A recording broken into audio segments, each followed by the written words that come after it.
The month of April is Money Smart Month, and the program is one of over 65 free Money Smart financial education events that are occurring all over the St. Louis area in partnership with financial institutions, nonprofit agencies, libraries, schools, churches, and local government. Money Smart Month is a community education initiative sponsored by the St. Louis Regional Financial Empowerment Coalition with in-kind support from United Way. The events are also made possible by funders, which include Stifel Bank, Commerce Bank, First Bank, Montgomery Bank, and many others. You can visit Money Smart St. Louis to learn about other personal finance events the coalition and our sponsors are hosting. At the end of the presentation, you will be asked to complete a survey, and the survey link will be placed in the chat. And we ask that you take a few minutes at the conclusion of the class, to provide some feedback on today's discussion, as well as how you learned about the program and Money Smart Month. And this information is important to maintain quality and help to the coalition to plan for future events and class offerings. Today, I am so happy, and we are so happy at St. Louis County to be joined by one of our partners, the Missouri Small Business Development Center. Our presenter today is Amina Abdul Malik, who's a business development counselor, and we're so happy to have her to return. So good morning and happy Monday to you, Amina. Thank you so much, Angela, for that warm introduction. And I am very, very excited to be back with one of my favorite training partners, the County Library System. And as Angela stated, my name is Amina Abdul Malik, and I am one of the counselors at the St. Louis Small Business Development Center. As I get my presentation pulled up here, give me just a moment to move some things around. But today's presentation and webinar today is all about understanding the three basic financial statements. And really today's presentation, we're really going to dive a little bit deeper into the first two financial statements, which will be our profit and loss statement and the balance sheet. But really today we are going to be discussing all of the different things, the basics you need to understand to be able to better analyze and read your financial statements as a small business owner, or even if you are a small business manager or a consultant or anyone who has to deal with these types of financial statements. We will discuss what goes into these statements and some of the key things that you can identify when taking a look at these various financial statements. Usually I would start off all of my classes or webinars or training events with getting introductions from everyone, but today we are going to be a little bit short on time for introductions, but I would love to hear from you all via the chat feature. So if you all wouldn't mind briefly introducing yourselves in the chat with your name, what stage of business you have, or what type of business you have right now at the moment, or what brings you into the class, and what is something that you're looking to take from this information. And I will be reading through the chat as we go along as well. But just a little bit of information about me before we get started. Before I even say that, feel free to raise your hand in the Zoom or to also use the chat feature. Has anyone already heard of the Small Business Development Centers before? And feel free to briefly come off of mute as well if you have. Has anyone heard of the SBDC system or the Small Business Development?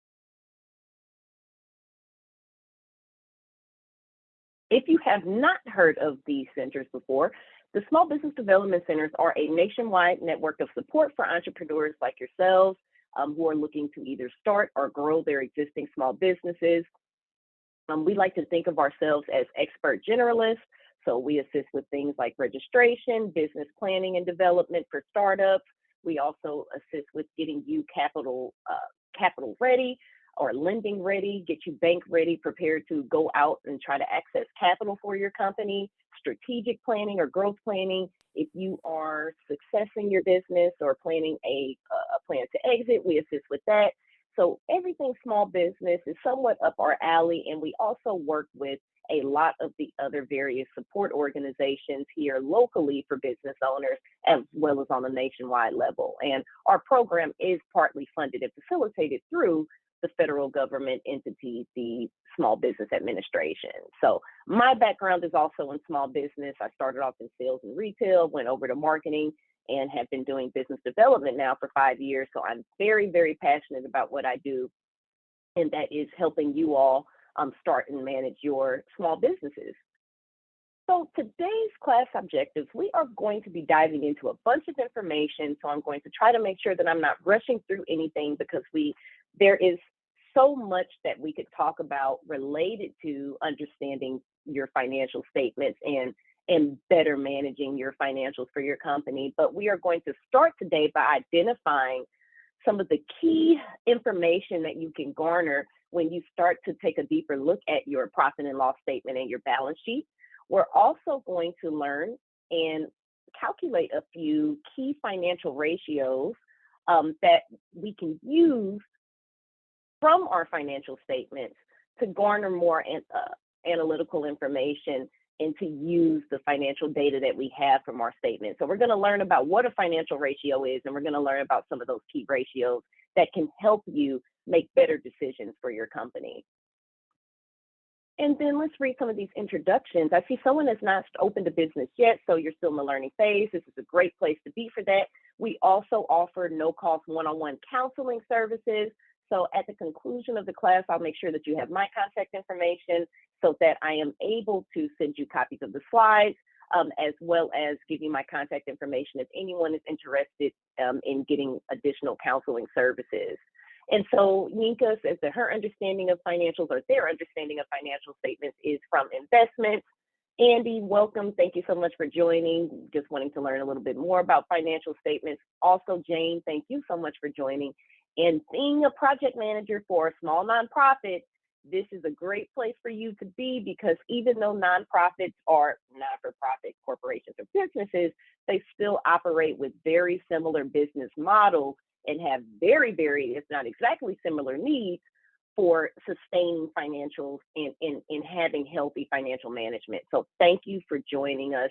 Michelle wants a general understanding of statements and using them for their business decisions. Thank you for joining us, Michelle. And Beth, hello, hello. You heard of the SBA, which is great, and you want to learn about statements and how to analyze financial data. And Tara, thank you so much for joining us also. And you own a residential construction company. And construction financials, we're going to talk a little bit about a few components that can really be big factors for your specific type of business, as well as any other consultant or service-based company as well. So thank you all so much for those introductions, and make sure you all keep them coming as we go through the class. So part one, we're going to dive into the basic understanding of both the profit and loss statement and the balance sheet. Then we're going to learn about the two basic accounting systems, cash accounting versus accrual accounting. And then we are going to jump into a case study with a company called Computer Solutions, which will give us some examples and help us identify some of the tools and ways that we can use these two financial statements, as well as understand how to equate and calculate for key financial ratios. So if any of you all who are operating these companies right now, you all might have seen already financial statements and are already in some capacity reading those, but where does all of this information come from and start? Everything for your business and all of those different accounts and financial information that come from your business activity will all be housed in your chart of accounts. Your chart of accounts is really just going to be the place where you list all of the different types of transactions that your business has. And so the chart of accounts is really just the place that houses the definitions of these types of accounts. And based on the business and the industry that your business is in, your chart of accounts could have a completely different list, one company to the next, based on the different types of transactions that your company has. So all of those different account types go into something called the general ledger. And the general ledger is the summary in where all of the transactions that your business has, whether that be something your company spends or something your company gains or something your company makes in terms of sales or revenue, everything will be summarized here in the general ledger. And within your general ledger, all of those transactions are going to be summarized, and they're going to be grouped in order of the account or by the account type that that transaction is in.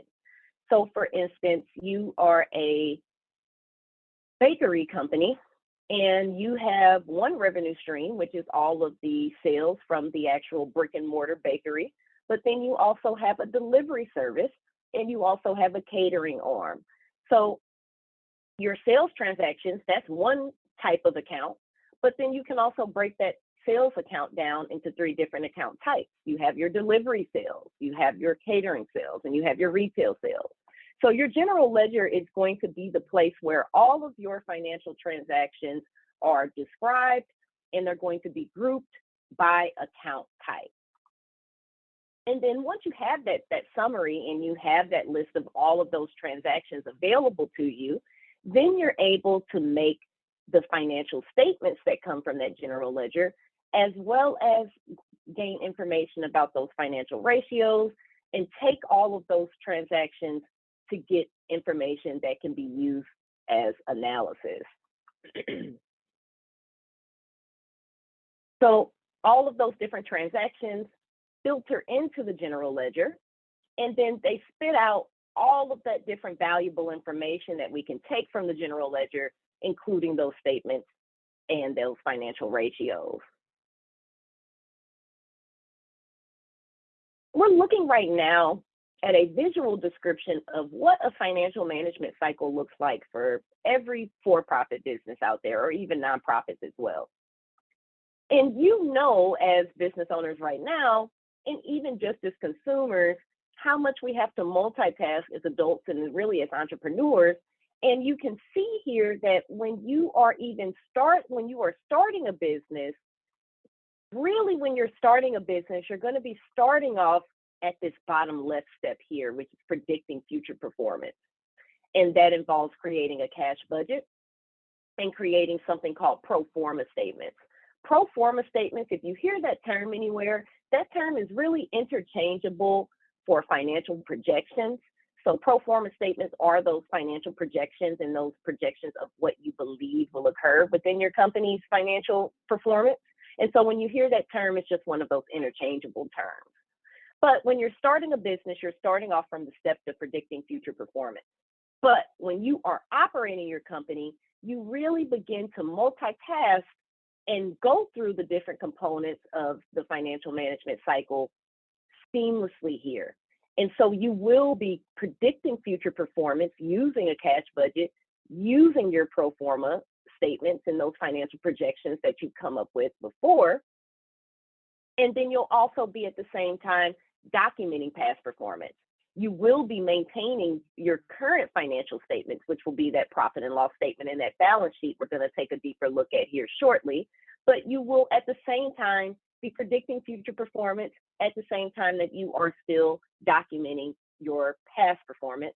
And then finally, you add in the third component of your multitasking. Of course, in the meantime, you're still out there doing business and you're doing business, but you're also having to be a financial manager and do these things. And then you add your third component, which is analyzing the past performance of your company, utilizing those financial statements and understanding what you're reading, and then using those financial statements to figure out your financial ratios. And so as a business owner, you want to try to become as comfortable as you can with being a multitasking entrepreneur, number one, but more importantly, being able to manage all of the 3 components of this financial cycle and understanding what goes into these 3 various components. So we're going to take a deeper look at both the profit and loss statement and the balance sheet. And when you think about financial statements, there are 3 major financial statements that you will hear about consistently, 2 of which we're going to focus on in today's class. but the other one is also very, very important. And so I do want you to take a note of it. And that is the cash flow statement. And the cash flow statement, which we're not going to spend time on today, the cash flow statement is a statement that describes and will show how much cash or liquid assets a business has on hand at the end of a given period. And so the cash flow statement is a statement that is a great indicator of how liquid or how able your business is to quickly convert your assets to cash and how highly leveraged it is on debt. So the banks will take the banks will love to look at your cash flow statement, but it's not one of the main two. It's in that top three of those financial statements. So today we're really going to be focused on the profit and loss and balance sheet. And the profit and loss statement, I'll be honest and say, when I'm working with clients on creating a business plan, and I'm working with you all on creating financial projections, which is another tool and resource from the Small Business Development Center that we offer, I will say that the profit and loss statement is typically my favorite one to work with because it is a summary of how much your company has made and how much your company has spent over a period of time. So when you look at your profit and loss statement, it's showing you how much revenue or sales your company has. And then it's also showing you how much your company spent in two key areas. And your two key areas of cost for your business are going to be your cost of goods sold. And your cost of goods sold is strictly for those product-based businesses who are creating or selling something, a product. And your cost of goods sold are all of those different costs that are associated with the manufacturing, creating, or selling of that product. And so that includes things like the containers or the actual materials or supplies it took to create something. And all in all, the profit and loss statement is going to let you know, oh, and excuse me, I missed the second major cost component of your company is always going to be the expenses. And the expenses are those things that you pay for and those reoccurring costs that your business has that are not directly related to how much of your product or service you sell. So your expenses are those reoccurring costs that are there no matter if you sell one of something or 100. And that can be things like rent, prepaid insurance, subscriptions, things that you pay for that still are a component of you operating the company and its success, but are not directly related to the production of a product. All in all, your profit and loss statement is going to report to you your company's profit over that time period, which is usually a year, or your company's loss over that time period. Now, the balance sheet is another very powerful financial statement, and this statement will summarize for you your company's financial health overall, because the balance sheet is going to indicate to you how much your company owns, which are your assets, and how much your company owes, which are your liabilities. It also will indicate your company's net worth, which is your equity, or how much the owners yourself has put into the company. So the balance sheet is always going to indicate how much your business owns and how much your business owes, as well as how much the business has put in, or how much the business owners have put in and invested into the company. And the difference, one key difference between the balance sheet and the profit and loss statement is that the balance sheet is showing you a snapshot at a moment in time of your company's net worth, versus the profit and loss statement is showing you your company's performance over a period of time.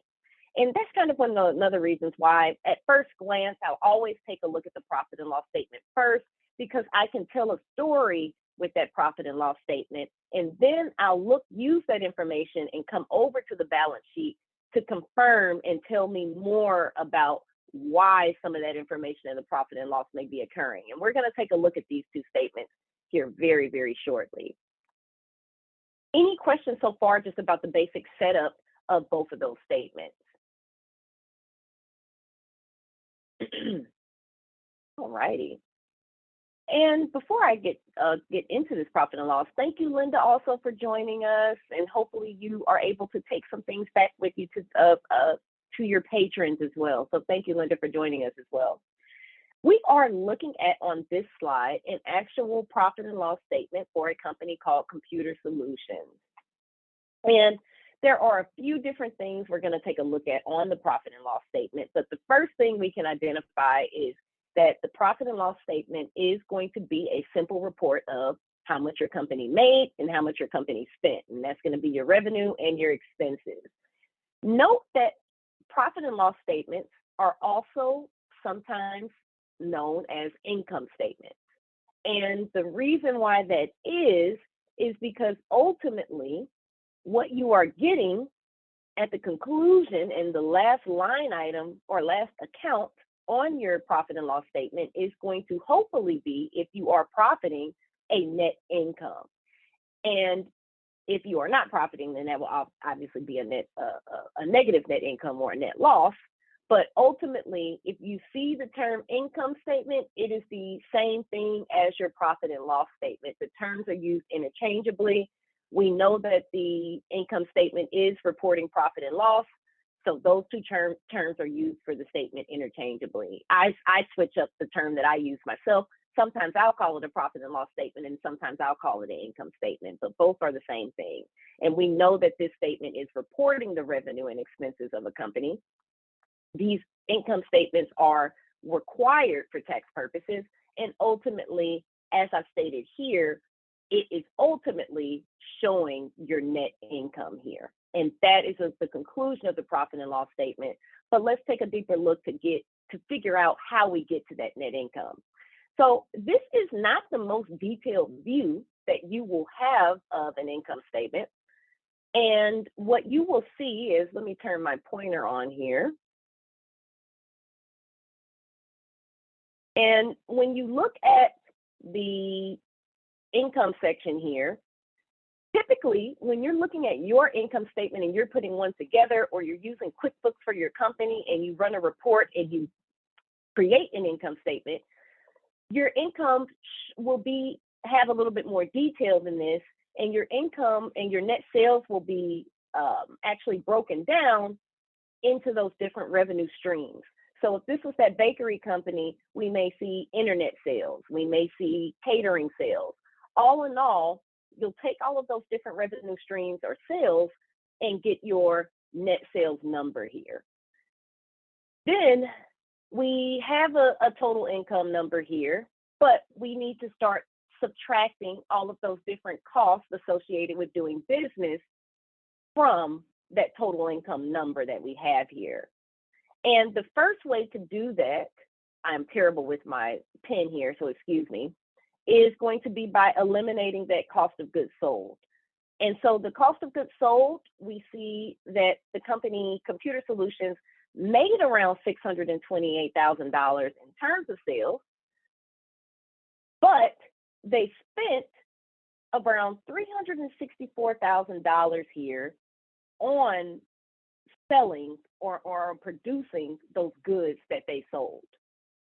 So that we don't know much about what a good cost of goods sold is, but that number may sound a little bit high, but we do know that they spent just about half of their revenue on producing that product. That gets them to their gross profit, which is $263,000 there. I always like to think of net and gross. Gross is just everything out there. It's gross, it's out there, it's everything. Net is what you have remaining after all of those extra things, and all of those extra costs typically are pulled out of your net, and your net is what you have remaining. And so that's the easiest way for me to kind of keep up with gross versus net.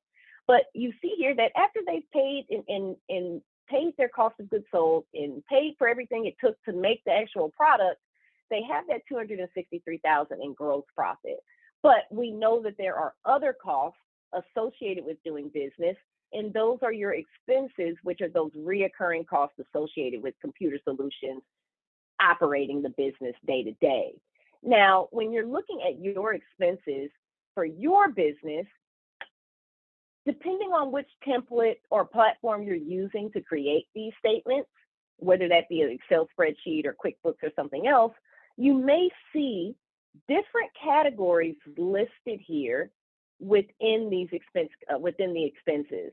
And also recognize and remember that obviously every business is going to have a different expense category makeup. I have some clients who don't spend any dollars on advertising because they're in construction and they're a union construction company and they don't need to do any advertising to get any business. So this number, or they don't use that advertising category, but they heavily use repairs and maintenance. If you're a consultant-based company, you're not going to use repairs and maintenance and equipment. Well, you may use equipment, but you're not going to typically use repairs and maintenance. So when you start getting into creating projections for your company or managing your real financial statements, just be aware that you're not going to potentially use all of the different expense categories that you have in front of you. And so that will be, the expense categories that you choose are obviously dependent on the type of business. But all in all, for Computer Solutions, their total expenses, which most of it was spent in salary and wages for their employees, they've spent about $242,000 in expenses. And that leaves them with a net ordinary income of $21,415. Now, what's left after that? You would love if after you just calculated your cost of goods sold and your expenses that you were left with your net income, but no. We know that there is another component of purchasing things, which is interest expense. And as much as I hate that we have to also calculate and add in that interest expense, it is an important part of your income statement. And so you have interest expense on any type of lended money or any type of debt, or if you purchased any buildings or equipment and you have interest expense or depreciation on that equipment that you purchased, then all of those expenses will be here in this section. And once you have subtracted the interest expense from your income, then you are then left with that net income number here. And that is what you have after you have paid your cost of goods sold, interest expenses, and your regular reoccurring cost of doing business. And you'll get your net income there. Oops, and let me turn off the highlighter pen really quickly. And we kind of just went over this equation here that we take your net sales, subtract it from your cost of goods sold, and that's going to get you that gross profit number that we discussed. We learned already about what cost of goods sold are, and those are all of the costs that are associated with you purchasing or producing the goods that are sold during that period. And the operating expenses are just the cost of you doing business and those reoccurring costs that are not directly related to you producing a product. And ultimately, that gives us your net income number. And that's just everything you made minus all of the cost of you doing business. Any questions about that income statement before I move over to the balance sheet?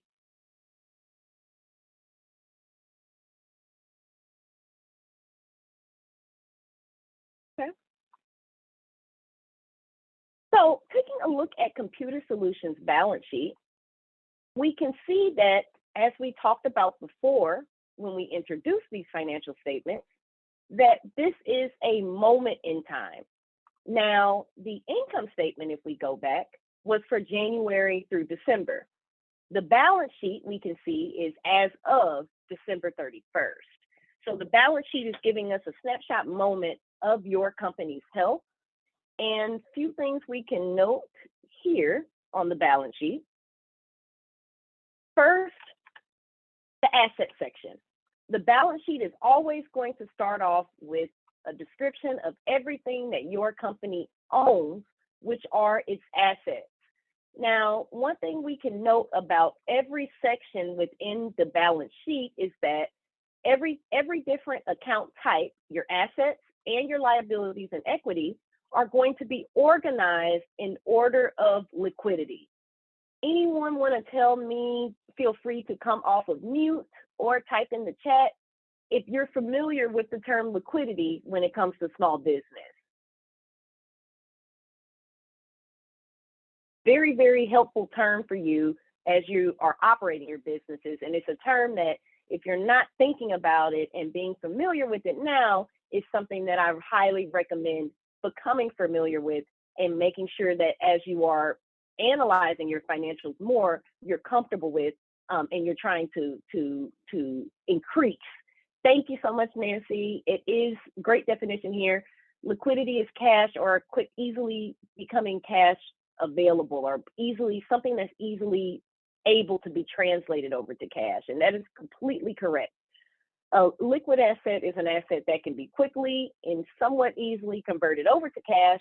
And when you're looking at your balance sheet, your assets are going to be organized in order of liquidity. So you have your current assets, which includes your cash, which is the most liquid asset that you have, your accounts receivable, and those are the assets that you can quickly and easily turn over to cash. So we can see Computer Solutions has about, let's see, $171,000 worth of current assets. Current assets also sometimes can include inventory, but you have to be careful when you're including inventory in your current assets, because how liquid is the inventory? Is the inventory stone statues that are very, very exclusive and are made for a niche of people? Then if that's the case, then that technically is included in your current assets, that inventory. But when you're thinking about identifying what really is liquid within your company, just be realistic with yourself about the liquidity of inventory, because sometimes we know that inventory is not liquid, and sometimes inventory is very, very hard to move. So be considerate of that when you are adding in inventory, which technically is a current asset. Then once we get past the current assets here, we have the fixed assets. And the fixed assets are those things that are obviously less liquid. You're not going to be easily and quickly able to translate your equipment and machinery, or if you purchase a building or a vehicle, it's not necessarily quick and easy to convert that to cash versus a checking account or a credit or debit card that you have here in the current assets. All in all, the Computer Solutions in your company, you will take all of your current assets combined with your fixed assets to get your total assets number. And your assets are everything that the company owns. For Computer Solutions, we can then take a look at their liabilities, and that is everything that their company owes. And liabilities are organized in terms of liquidity, just like the asset section. And you can see that it's a very, very similar makeup here for liabilities. You have your accounts payable, just like you have your accounts receivable. And then you also have your other current liabilities. Something to note that if you have funded your business partially through debt, so if you have a traditional bank loan, what you will be able to see from your balance sheet is the current portion of your long-term debt. And the current portion of long-term debt is anything that you are going to be paying out on that loan in the next year. And then when you go past your current liabilities and you look at your long-term liabilities, you have something called a bank loan payable. And the bank loan payable is where the remaining balance of that loan that you took out will sit.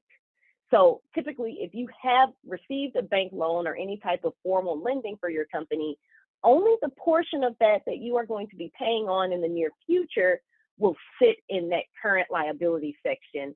And then the remaining part of that balance will be in long-term liabilities. All in all, your liabilities and everything you owe will get totaled up to this total liabilities number. And then the last component of the balance sheet that brings it all together is going to be the equity section. And the equity section is going to describe everything that the owners have put into the company, everything that the owners have retained into the company, and I'll explain that in just a second, and everything also that the owners have taken out of the company.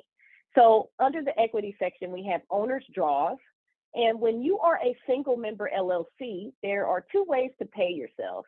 The traditional way, and what I typically recommend as best practice, is to do a owner's draw, which is where you simply draw your funds out of the company that you've made as an owner's draw. And so it's a formal way for you to take money from the company and pay yourself.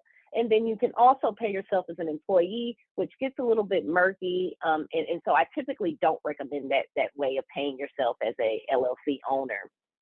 And so you can see that the owner's draw section for computer solutions is negative $14,000. And so that means that the owner took $14,000 out of the business for themselves. Paid in capital in the equity section is any money that you put into your company. So they put in $54,000 into the company. And then retained earnings is an interesting account. And if you are a service-based company, or really any company that's looking and trying to identify ways to grow, you want to make sure that you're managing your retained earnings account. The retained earnings account is where any money that you have not reinvested into another asset, but the money is still within the company and you haven't drawn it out and taken it away, will sit. So if you have too much cash or too much money sitting in the retained earnings section, that means that that money could probably be better reinvested into another asset, or really, yes, reinvested in some way back into the company. So if retained earnings is too high, that money is just really sitting there, because the last line in the equity section is net income. And net income is the actual profits of the company that are available to be drawn out or to be put into retained earnings to be reinvested into another asset up here. So they already have some net income. And so that retained earnings, that $33,000, there's some opportunity for Computer Solutions to identify where that $33,000 can be best placed in their asset section here.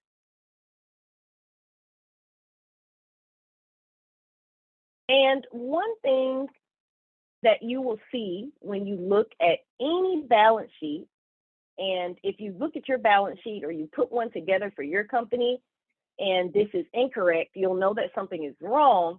You'll notice that with your balance sheet, your assets are always going to be equal to your total liabilities and equity. So your assets for Computer Solutions are $233,930, and their equity and liabilities equal to the same number. Can anybody feel free to come off of mute or type into the chat why that might be? Why are the assets always equal to the liabilities and equity? And while you all are thinking about that, I have a question here from, I hope I'm pronouncing this correctly, Shelia. If I'm not, you could definitely let me know. Then you asked, where do payments for credit card balances fall on this? So your payments for credit card balances are going to fall on, if you are paying those within 30 days, they are going to fall on your, within your accounts payable. And your accounts payable are all of those things that you are going to be expected to pay within 30 days. I was going to bring this point up a little when we look at the Computer Solutions case study here in just a few moments, but I'll quickly state this now because that's a great question. When you are looking at your accounts payable as well as your accounts receivable, those accounts are very, very important for any type of consulting or service-based company, as well as my other participant up here, who I remember Tara, who has a construction company. Accounts receivable and accounts payable are the accounts that house any money that you are expected to receive or pay out in 30 days. And so these two accounts can be very challenging or troublesome sometimes if they are not managed correctly. So what happens when you have a $10,000 job that you just completed, you invoice that client, and they have 30 days to pay. Within that 30 days, you get a new client with a $20,000 job, but it's going to cost you about $2,000 to get all of the supplies you need. You're waiting on that $10,000 from that last month. However, that money's just still sitting in the accounts receivable because you're expecting to receive it in 30 days, but now it's been 35 days, it's been 40 days, 45. What happens to your balance sheet when you're waiting on accounts receivable is that then negatively impacts your cash flow. And we know what happens when your cash flow is negatively impacted, just as a person, a consumer, and then definitely as a business owner, your cash flow is negatively impacted and you're not able to then go out and facilitate and buy the other assets you need to then start the new project. Same thing on the reverse happens with when you're not managing your accounts payable, which is where those credit card balances go. If your accounts payable balloons out, that means that someone, if you're reading that balance sheet or someone that's looking to lend to you in the future, can take a look at your balance sheet and see that, their accounts payable is very, very high when we're considering the total amount of liabilities that the company has as a whole. So overall, managing your accounts receivable and accounts payable sections and accounts are very, very important to your business's financial health. And thank you, Nancy, for also jumping in. The total assets equals total liabilities and equity because, thank you for the answer to the question here. The total assets will equal the total liabilities and equity because retained earnings will be whatever the difference is between the two. So that's a great point, Nancy. And overall, the big macro level reason why the total assets are going to always equal the liabilities and equity is just a very simple reason. Everything that your company owns, which are the assets, were paid for by either, Nancy, like you mentioned here, a liability, which is debt, or equity, which is something ownership has put in. And so simply put, if you have an assets number, the liabilities and equity is always going to equal that because you paid for these assets that the company owns with either some type of liability or some type of equity. Does that make sense? And so there is a lot of additional information, and that's the balance sheet is one of the statements that the banks will take a heavy look at because, as you can see, it's a great snapshot of the financial health of your company. And a potential lender can easily take a look at your balance sheet and determine how highly leveraged you are on debt, how often or how well are you about paying your bills, but also how good is the business at collecting funds as well. Is that accounts receivable way higher than the cash? So is the company super highly leveraged on whenever its customers decide to pay? So there's a lot of information that can be taken from the balance sheet. I'm going to try to speed through cash versus accrual accounting systems.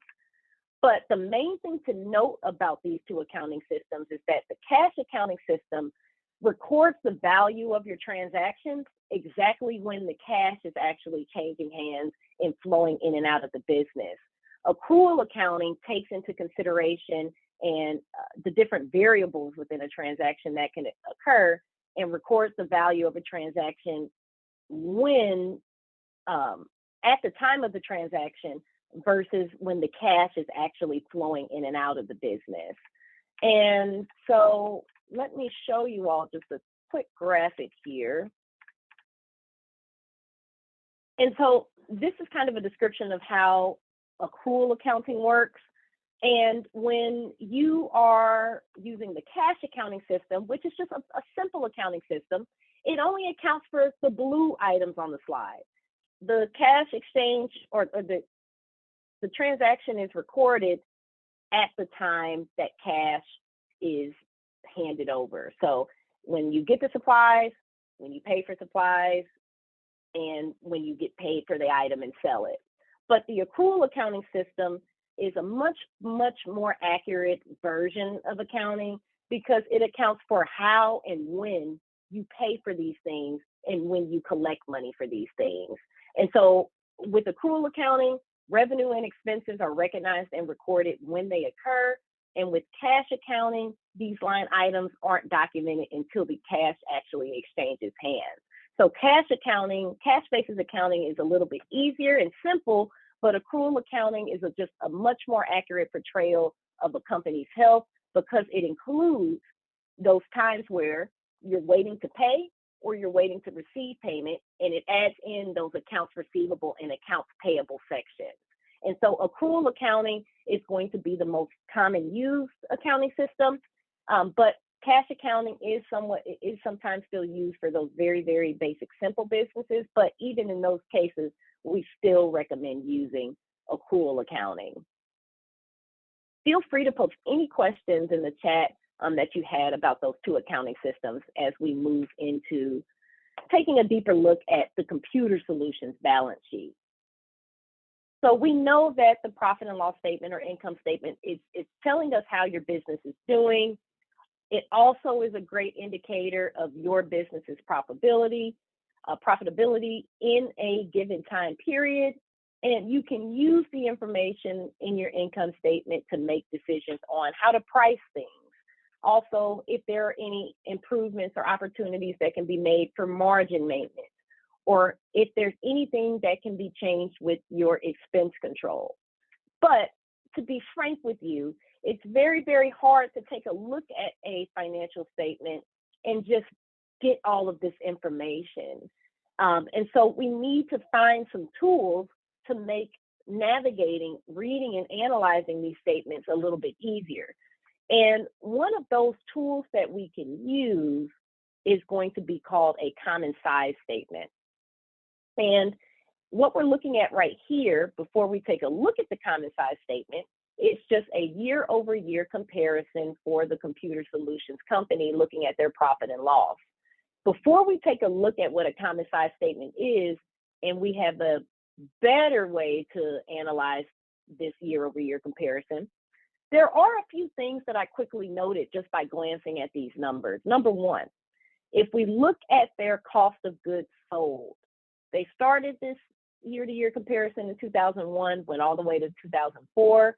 And the first year, they had $209,000 of cost of goods sold, which increased year over year for the next 4 years, and actually increased, it seems like a good amount from 2001 to 2004 here. But in the same token, we can also see that their gross profit increased consistently in the same period of time. Their expenses also increased. As they were spending more, as they were making more money, they were also spending more money in expenses. It goes from $186,000 in expenses to $242,000 in expenses. And then ultimately, their net income also increased. They started off their first year of business in the negative in terms of net income, which is natural. It happens. Sometimes businesses will not profit until year 3. And then after the 4th year, they were profiting or had a net income of $15,000. So just by looking at this year-to-year comparison versus just looking at 1 year for your company, you're already able to garner more information. But a common size statement is going to help us get more information and simplify these statements for us because it converts all of these different accounts and line items to a percentage. You can also think of a common size statement as a percentage size statement. Those two terms are used interchangeably. And a common size statement is used to compare your current period's financial performance and information to previous periods. You can also use common size statements to compare your financial information to others within this industry using benchmarks. So now let's look at this same income statement for computer solutions utilizing these common size statements that we have. And it paints a slightly different picture. Before, I was saying how much their cost of goods sold increased. And when we look at just the numbers, we don't know how much of income these actual numbers are. So yes, I can see that the cost of goods sold went from $209,000 to $364,000, and that sounds like it was a huge increase. But when we look at the percentage of income, it goes from 53% of their income in cost of goods sold to 58% in income to their cost of goods sold. And so we can actually see that indicated here and actually have a better understanding of how much of an impact the cost of goods sold is having on their overall income. Then if we come down the line here, we also saw that expenses were increasing year over year in terms of the actual amount of expenses. So they went from $186,000 to $242,000 in total expenses. But there's a deeper picture here. There's a larger story. Their total expenses are actually down 8% over this 4-year period in relation to their income. And so, yes, they were spending more money on expenses in 2004, spending $242,000, but those expenses still only made up a lesser percentage. They only made up 39% of their income versus when they first started, they were only spending $186,000 in expenses, but that was 47% of their income. So over 4 years, they were able to improve how they were spending their expenses. And even though that number increased, it is still a lower percentage of their income.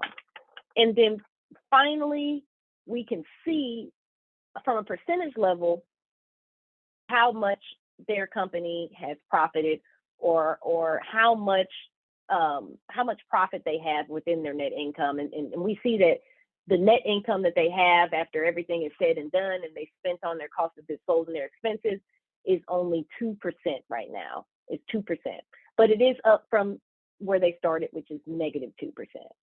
So we can tell a much better story about Computer Solutions by utilizing the common size statement tool and have a much better understanding of how these numbers are impacting this company and yours as well when you start to run, or if you run, these financial management or financial statement reports. We talked a little bit about liquidity earlier, and we know that the balance sheet is a snapshot of financial performance at a specific moment in time. And as I stated before, the banks will use your balance sheet as an indication of book value or net worth for the company. And that's why I say that, because the balance sheet is only showing you information for a moment in time, it's not necessarily the most accurate reflection of value, but it is a great indication of the liquidity of your company and also the overall financial health. Because if we can see that your company has a huge amount of liabilities, there's a big current portion of long-term debt that's going to be due this year, but then we come up here and you have no current assets and you have a bunch of fixed assets, that means that if something goes wrong within your company's day-to-day operations, it could collapse your company because you have all of that short-term debt, but no current assets that are liquid enough to take care of that debt in case anything happens. And we know that assets are always going to equal liabilities and equity because everything that your company owns was paid for by either debt or some type of equity. And there are a few different resources that the library system and the SBDC both have available to assist you with coming up with financial projections or even finding benchmarks of information related to your industry so you can determine how your financials are performing in comparison to other companies in your industry. And so some of these services are listed here. I also highly recommend working with the Small Business Development Center counselor, working with Angela and her team at the library. They have access, just like our organization does, to a bunch of different databases and resources that can help you with market research and financial research as well. And so just a little bit of shout out to their information and those things. I know that we just have a few minutes left. I forget that this one is scheduled for an hour, but I always say we need at least an hour and a half for financial. But I will try to at least really quickly get through some of this ratio information for you all, because the ratios are all about using all of this information within your financial statements to then understand better how your company is performing. And so I say the financial ratios are almost like a cheat code, because you are able to take all of these numbers within these financial statements, put them into a basic equation, and the financial ratios spit out those useful, the useful information that you need from all of these bigger financial statements. And within your financial operating cycle, when you are doing business and you have sales, all of those sales and those profits are going back into the business to either pay for a new asset, to pay off a liability, or to pay distributions or disbursements to your owner. And what happens when you do that is your assets are going to go up, your liabilities are going to go down, and then your net worth is actually going to go down as well. So let's jump into a few of these basic ratios really quickly. And the first ratio is going to be the debt to equity ratio. And a debt to equity ratio is the percentage of assets that are financed in your company through debt versus the ones that are financed through owner's equity. And the example we have here is actually from Computer Solutions. And we can see that their debt to equity ratio is 1.9. And what does that mean? And so when you come up and you take this information from your balance sheet and you calculate your debt to equity ratio, generally a good debt to equity ratio is anything lower than 1. A ratio of 2 or higher is usually considered very, very risky. And if your debt to ratio is negative, that means that your company has more liabilities than you do assets, and that would indicate extreme risk if you have a negative debt to equity ratio, and that usually is an indicator of bankruptcy. So if your debt to equity ratio is super, super low, however, it's much, much better than having a very, very high one, but it could also indicate that your business is almost too safe. And that's what I mean about when we look at that equity section of the balance sheet, how much money is sitting there in retained earnings?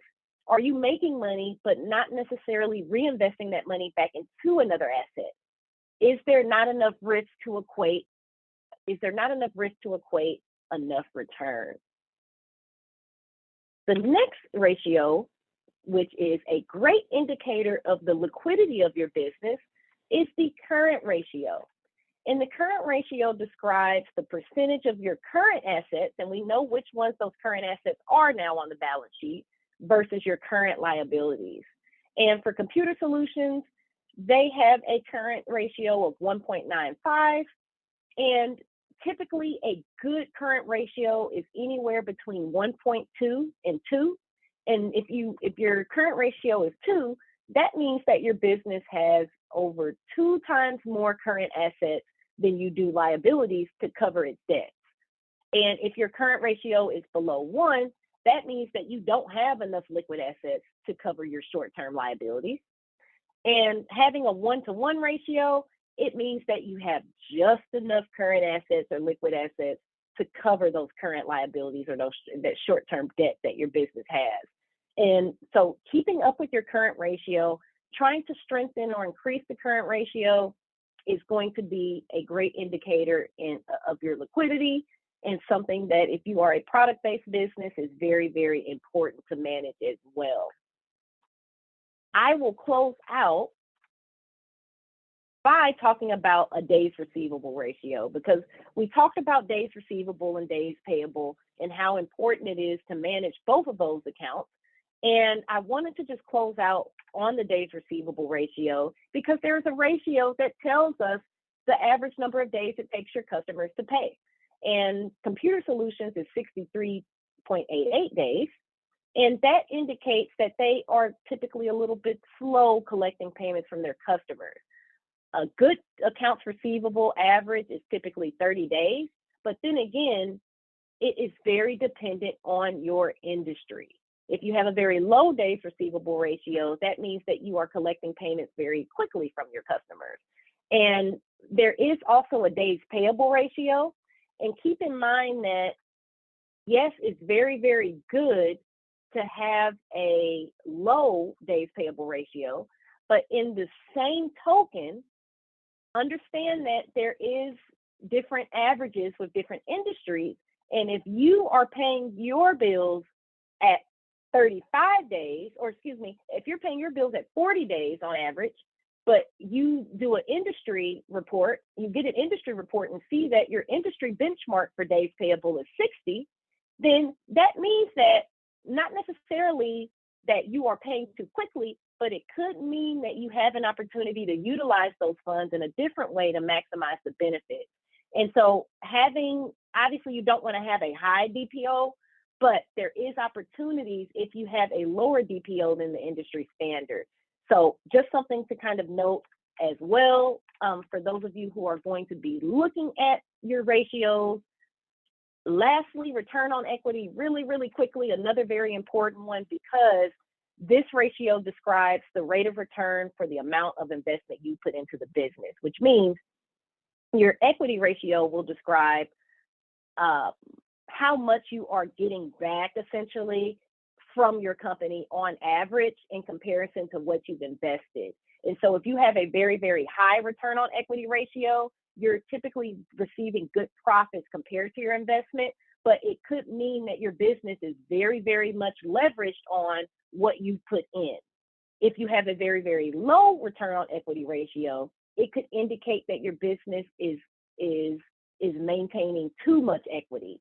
And so managing your return on equity ratio can be helpful to indicate where there's opportunities for reinvestment in your company. And so if we are able to set up any one-on-one counseling sessions, I would love to talk with you all a little bit about all of these things further. But today we have learned a little bit about the profit and loss statement as well as the balance sheet. We talked a little bit about the two major accounting systems, cash and accrual. We did a case study with Computer Solutions, and then we learned how to use all of that information from those financial statements to come up with key financial ratios. And I thank you all so much for joining us, and I will let Angela wrap it up as I try to type my contact information in the chat here. Thank you all so much.